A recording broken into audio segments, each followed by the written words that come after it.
When we were doing The Sound of Music, all of us connected with it were crazy about working with Julie and respected her talent so tremendously and her personality and all. We decided we never want to stop working with her in life. And I knew that when they signed Julie for The Sound of Music, they had gotten a commitment for another picture at 20th Century Fox. And so we started thinking about it towards the end of shooting on Sound of Music. Let's see if we can come up with some story idea or some character, something she could do so we could grab that other commitment that Fox has with her before somebody else gets it. Max Lamb, who was a story editor of mine at the time, came in one day and said, hey, about that Julie Andrews situation and that commitment, wouldn't she make a great Gertrude Lawrence?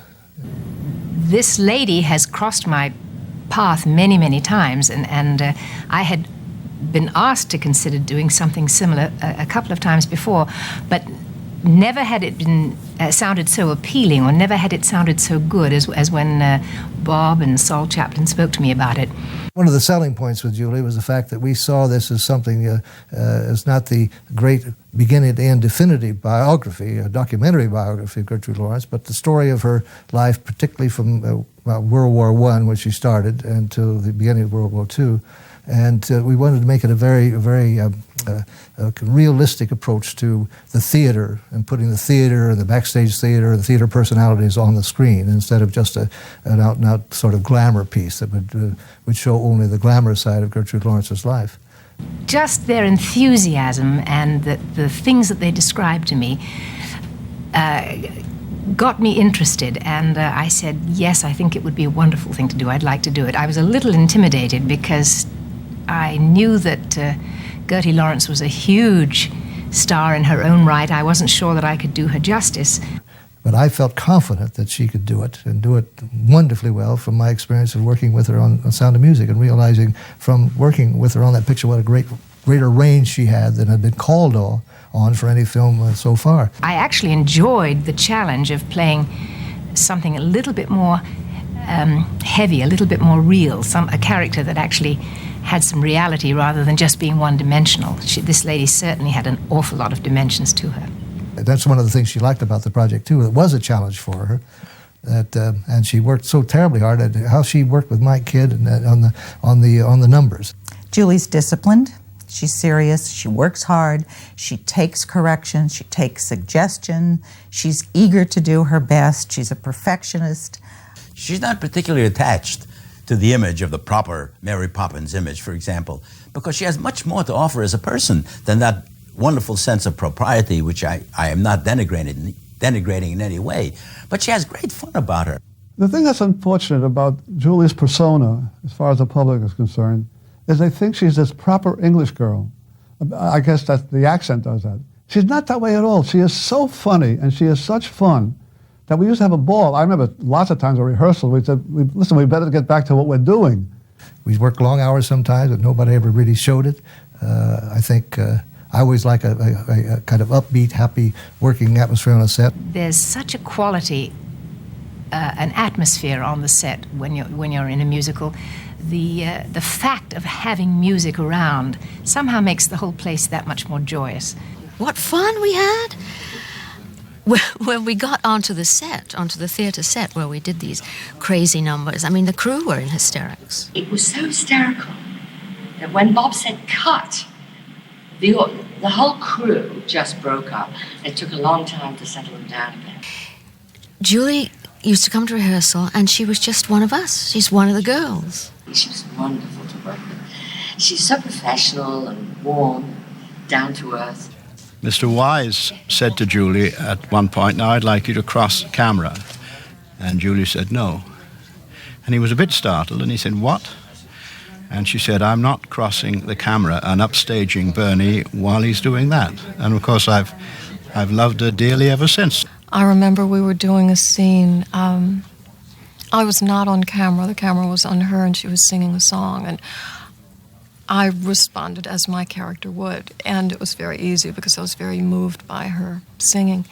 And Julie, while she was working, glanced at me, saw what I was doing, and called Robert Wise's attention to it in hopes that he would be able to photograph my reaction to her, which is a very generous thing for an actress to do.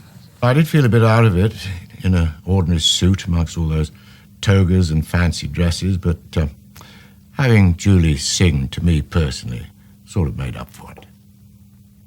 She was absolutely charming. I offered her my cigar, but she turned me down. But she was absolutely charming and, in addition to beauty, had a great sense of humor. I remember Julie's professionalism. I mean, she was just wonderfully on the marks all the time. And there was, you know, sometimes in films when people are very, very prestigious, you have to kind of make way for them. The red carpet comes out. But with Julie, that was never so. She was just a worker, wonderful. She brings such vitality, she brings such energy, she brings such life to the character. And when you've got somebody to work with that gives you as much as Julie does, both on and off camera, it's a pleasure. I mean, you just get up in the morning and it's an exciting experience. You can't wait to get to the set because you know you're going to have a good day. It really was a very happy set. It was a marvelous experience to be working on it. It was my pleasure to be a part of it, and I'm sure that it'll have the recognition that it has always so richly deserved. I made 39 films over the years, and if I have one major regret connected with any of the films, it's the fact that Star didn't really take off and wasn't recognized and wasn't appreciated for what it is when it first came out. This is the one musical that I did that somehow disappeared. But now, apparently, it's finally achieving the popularity it should, I think, and it's finding a niche for itself, which I could have told everybody it was this good years ago. I'm thrilled that it is now back where it belongs because there are such wonderful musical numbers in the piece. And things that would have really been lost, and I'm just so proud to have been a part of it and thrilled that it's back, at least in amongst the other great musicals. And I'm so relieved that it's going to be out there and not forgotten because it's one of the fine musicals that's ever come out of Hollywood. Julie Andrews, Gertrude Lawrence. Julie. Well, hi everybody and welcome. This evening we've done a lot of taped interviews and the question that has come up all the time is, well, what did this film mean to you and what do you take away from it? And it didn't take me long to answer because unhesitatingly the thing that I took away from it was deep, good friendships. The friendships that I made on this film, Michael and Sheila and Saul and Bob Wise, although I had met them before, this film cemented it and we've remained friends for years. It just sort of stands as a great block in my memory that it was a very special time in my life. I learned an enormous amount. It's a treat for me to see it, so thanks for being here and I hope you enjoy it.